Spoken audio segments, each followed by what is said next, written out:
Hi dear students, welcome back to silent learning. മക്കളെ, നമ്മുടെ എക്സാമിലെ ഒരു പ്രധാനപ്പെട്ട പാഠമാണ് നോൺ വയലൻസ് വിസ്ഡം പവർ, അഹിംസ അറിവ് അധികാരം. ഈ ചാപ്റ്ററിന് എല്ലാ കാര്യങ്ങളും നമുക്ക് അങ്ങനെ ക്വസ്റ്റ്യൻസ് ചോദിക്കില്ല, ചില കാര്യങ്ങളാണ് നിങ്ങൾക്ക് ഫോക്കസ് ചെയ്ത് ചോദിക്കുന്നത്. അപ്പൊ അത്തരത്തിലുള്ള കുറച്ച് കാര്യങ്ങളാണ് നമ്മൾ ഇന്ന് ഡിസ്കസ് ചെയ്യാൻ പോകുന്നത്. ഒന്നാമതായിട്ട് നമുക്ക് പ്രധാനമായിട്ട് പഠിക്കേണ്ടത് എങ്ങനെയാണ് ഒരു മഗധ, നമ്മുടെ മഗധ പ്രബല ശക്തിയായി വളർന്നത്, എങ്ങനെയാണ് മഗധക്ക് അങ്ങനെ ഒരു വലിയൊരു പവർഫുൾ കിങ്ഡം ആവാനുള്ള മഗധയെ സഹായിച്ചിട്ടുണ്ടായിരുന്ന ഫാക്ടേഴ്സ് എന്തൊക്കെയാണെന്നാണ് നമുക്ക് നോക്കേണ്ടത്. അപ്പൊ ആദ്യം നമുക്ക് അതിലേക്ക് പോകാം. ഒന്നാമത് എന്ന് പറയുന്നത്, നമുക്ക് മഗധയിൽ എന്താണ് ഒരുപാട് അയൺ ഡെപ്പോസിറ്റ് നമുക്ക് എന്താണ് കാണാൻ സാധിക്കായിരുന്നു. നല്ല രീതിയിലുള്ള അയൺ ഡെപ്പോസിറ്റും കാര്യങ്ങളൊക്കെ എവിടെയാണ്, നമ്മുടെ മഗധയിൽ നമുക്ക് കാണാൻ സാധിക്കായിരുന്നു അല്ലെ. അപ്പൊ അത് നമുക്കൊന്ന് ലിസ്റ്റ് ഔട്ട് ചെയ്യാം. യെസ്, ഒന്നെന്താണ് അയൺ ഡെപ്പോസിറ്റ്, ഇരുമ്പ് നിക്ഷേപം അല്ലെ. എന്ത് കാണാൻ പറ്റുമായിരുന്നു? ഇരുമ്പ് നിക്ഷേപം നല്ല രീതിയിൽ എന്താണ് മഗധയിൽ ഉണ്ടായിരുന്നു. രണ്ടാമത് എന്തുണ്ടായിരുന്നു എന്നാണ് പറയുന്നത്, മഗധയിൽ നമ്മുടെ ഇതിലെ ഇരുമ്പ് നിക്ഷേപം കൂടി ഇപ്പൊ എന്തു ചെയ്തു, ഇവര് ആയുധങ്ങൾ വെച്ചില്ലേ, ആയുധങ്ങളെ കൊണ്ട് ഇവരെന്തു ചെയ്തു, ഉപകരണങ്ങൾ ഇരുമ്പ് വെച്ചിട്ട് ഇവരെന്ത് ചെയ്തു, ഉപകരണങ്ങൾ നിർമ്മിച്ചു. അപ്പൊ എന്തു നിർമ്മിച്ചു നമുക്ക് പറയാം, എന്തു നിർമ്മിച്ചു നമുക്ക് പറയാം, ആയുധങ്ങൾ. ആയുധങ്ങൾ എന്തൊക്കെയാണടാ? ആയുധങ്ങളെ, ആയുധങ്ങൾ ഉണ്ടാക്കി. അതേപോലെ തന്നെ ഉപകരണങ്ങൾ ഉണ്ടാക്കി. ഉപകരണങ്ങളൊക്കെ എന്തു ചെയ്തു, ഇരുമ്പ് വെച്ച് അവരുണ്ടാക്കി. അതേപോലെ തന്നെ വളക്കൂറുള്ള മണ്ണായിരുന്നു അല്ലെ, വളക്കൂറുള്ള മണ്ണാണ് അവിടെ ഉണ്ടായിരുന്നത്. ഫെർട്ടൈൽ സോയിലാണ് എവിടെ ഉണ്ടായിരുന്നത്, നമ്മുടെ മഗധയിൽ ഉണ്ടായിരുന്നത്. പിന്നെ എന്താ നമുക്ക് നോക്കുക, ഇവര് നമ്മൾ പറഞ്ഞു അയൺ ആക്സ് ഒക്കെ വെച്ച് അവിടെ ഫുള്ള് ക്ലിയർ ചെയ്തു. ദെൻ അഗ്രികൾച്ചർ പ്രൊഡക്ഷൻ ഇൻക്രീസ് ആവാൻ തുടങ്ങി. കൃഷി എന്താണ് നല്ല രീതിയിൽ എന്താണ് പുരോഗമിക്കാൻ തുടങ്ങി. കൃഷിയിൽ കാർഷിക പുരോഗതി കൈവരിച്ചു അല്ലേ. ഇവരെന്തായി എന്നാ പറയുന്നത്, കാർഷിക പുരോഗതി കൈവരിച്ചു. എന്തു കൈവരിച്ചു? കാർഷിക പുരോഗതി കൈവരിച്ചു. അതേപോലെ തന്നെ എന്താണ്, ഗ്രോത്ത് ഓഫ് സിറ്റീസ്, നഗരങ്ങളുടെ വളർച്ച. എന്താണെടാ പറയുന്നത്, നഗരങ്ങളുടെ വളർച്ച. നഗരങ്ങൾ നല്ല രീതിയിൽ എന്തു ചെയ്തു, വളർന്നു വന്നു. നഗരങ്ങൾ നല്ല രീതിയിൽ വളർന്നു വന്നു. പിന്നെ എന്താ പറയുന്നത്, അഗ്രികൾച്ചറിലും ട്രേഡിലും വളർച്ചയുണ്ടായി.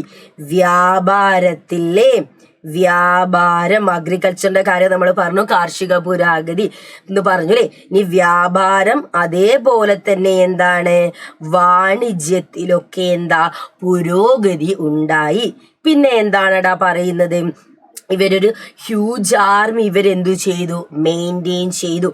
ഇവർക്ക് എന്തുണ്ടായിരുന്നു, ഇവർക്ക് ശക്തമായ രീതിയിലുള്ള ഒരു സൈന്യം ഉണ്ടായിരുന്നു അല്ലേ, ശക്തമായ സൈന്യമുണ്ടായിരുന്നു. ഈ സൈന്യം വെച്ച് അവരെന്തു ചെയ്തു, തൊട്ടടുത്തുള്ള പ്രദേശങ്ങളൊക്കെ പിടിച്ചെടുത്തു. എന്നിട്ട് എന്തായി വന്നു, മഗധ വലിയൊരു സാമ്രാജ്യമായി വന്നു.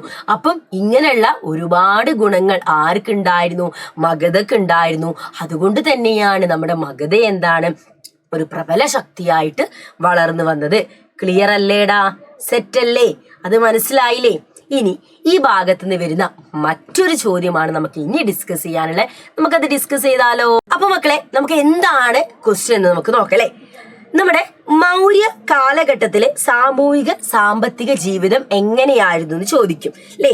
നമ്മുടെ മൗര്യ പീരീഡിലെ സോഷ്യോ എക്കണോമിക് ലൈഫ് എങ്ങനെയായിരുന്നു മക്കളോട് ചോദിക്കും. എന്ത് ലൈഫാണ്? സോഷ്യോ എക്കണോമിക് ലൈഫ് എങ്ങനെയായിരുന്നു എന്ന് ചോദിക്കും. അപ്പൊ അതാണ് നമ്മൾ അടുത്തതായിട്ട് ഡിസ്കസ് ചെയ്യാൻ പോകുന്നത്, മൗര്യ കാലഘട്ടത്തിലെ സാമൂഹിക സാമ്പത്തിക ജീവിതം. ഒന്നെന്താണ്, ചാതുർവർണ്ണത്തിൽ അധിഷ്ഠിതമായ സാമൂഹ്യ വിഭജനം നിലനിന്നിരുന്നു. വാട്ട് യു മീൻ ബൈ ചാതുർവർണ്ണ്യം? എന്താണ് ഈ സോഷ്യൽ സ്ട്രാറ്റിഫിക്കേഷൻ എന്ന് പറയുന്നത്? നമ്മുടെ സൊസൈറ്റിയെ തൊഴിലിനധിഷ്ഠിതമായിട്ട് ഓരോ ഗ്രൂപ്പുകളായിട്ട് തിരിച്ചിരുന്നു. എങ്ങനെയാ? ബ്രാഹ്മണ, ക്ഷത്രിയ, വൈശ്യർ, ശൂദ്രർ. ബ്രാഹ്മണർ, ക്ഷത്രിയർ, വൈശ്യർ, ശൂദ്രർ എന്നിങ്ങനെ 4ആയിട്ട് ഡിവൈഡ് ചെയ്തിരുന്നു. അതാണ് ഈ തൊഴിലിനധിഷ്ഠിതമായി എന്ന് നമ്മൾ പറയുന്നത്. അടുത്ത എന്തെന്ന് മക്കളെ പറയാൻ നമുക്ക് സാമൂഹ്യ വിഭജനമാണ് പറഞ്ഞത്. ഇനി കാർഷിക പ്രവർത്തികളൊക്കെ ആരെ കൊണ്ടാ ചെയ്യിപ്പിച്ചത്? ശൂദ്രരെ കൊണ്ട്. അത് മിസ് പറഞ്ഞില്ലേ, സമൂഹത്തിൽ ഈ ഒരു സോഷ്യൽ സ്ട്രാറ്റിഫിക്കേഷൻ വെച്ച് നോക്കുമ്പോൾ നമ്മുടെ സൊസൈറ്റിയിൽ ഏറ്റവും താഴേക്കിടയിൽ നിൽക്കുന്നതാണ് ശൂദ്രൻ. അവരെ കൊണ്ടാണ് കാർഷിക ജോലികളൊക്കെ ചെയ്യിപ്പിച്ചിട്ടുണ്ടായിരുന്നത്. ഇനി Buddhism Jainism become more popular. അതായത് ആ സമയത്ത് ഒരുപാട് യാഗങ്ങളും കാര്യങ്ങളൊക്കെ ചെയ്ത് ആളുകൾക്ക് മടുത്തു തുടങ്ങി. അപ്പൊ ഇവർക്കൊരു ലളിതമായിട്ടുള്ള ഒരു മതമായിരുന്നു ആളുകൾക്ക് വേണ്ടിയിരുന്നത്. അതുകൊണ്ട് ജൈനമതവും ബുദ്ധമതവും നല്ല രീതിയിൽ ഫ്ലറിഷ് ആയ ഒരു സമയമായിരുന്നു. ഈ സമയത്ത് നമ്മുടെ മൗര്യ കാലഘട്ടത്തിൽ കൃഷിയിലും വാണിജ്യത്തിലും ഒരുപാട് ഡെവലപ്മെന്റ്സ് നമുക്ക് കാണാൻ സാധിച്ചിരുന്നു കേട്ടോ. കൃഷിയിലും വാണിജ്യത്തിലും നല്ലൊരു ഗ്രോത്ത്, അഗ്രികൾച്ചറിലും ട്രേഡിലും നല്ലൊരു ഫ്ലറിഷിങ്ങും കാര്യങ്ങളൊക്കെ മൗര്യകാലത്തിൽ ഉണ്ടായിരുന്നു. അതേപോലെ തന്നെ റൂളേഴ്സിന് അഗ്രികൾച്ചറിൽ പ്രോഗ്രസ് ഉണ്ടാവണമെന്ന് അവർ ആഗ്രഹിച്ചത് കൊണ്ട് തന്നെ റൂളേഴ്സ് ഒരുപാട് ഇറിഗേഷണൽ ഫെസിലിറ്റി, ഒരു ബെറ്റർ ആയിട്ടുള്ള ഇറിഗേഷണൽ ഫെസിലിറ്റീസ് അവരുടെ രാജ്യത്ത് ക്രിയേറ്റ് ചെയ്യാൻ വേണ്ടി അവർ ശ്രമിച്ചിരുന്നു. അതായത് രാജാക്കന്മാർ കൃഷിയുടെ പുരോഗതിക്കായിട്ട് ഒരുപാട് ജലസേചന സൗകര്യങ്ങളൊക്കെ മെച്ചപ്പെടുത്തി. അത് കൃഷിയുടെ വളർച്ചയ്ക്ക് സഹായിച്ചു. അതേപോലെ തന്നെ തുന്നൽ, നെയ്ത്ത് തുടങ്ങിയ കൈത്തൊഴിലുകളൊക്കെ ആ കാലഘട്ടത്തിൽ നിലനിന്നിരുന്നു. ഹാൻഡിക്രാഫ്റ്റ്സ് ഒക്കെ ആ സമയത്ത് നമുക്ക് കാണാൻ സാധിക്കുന്നു.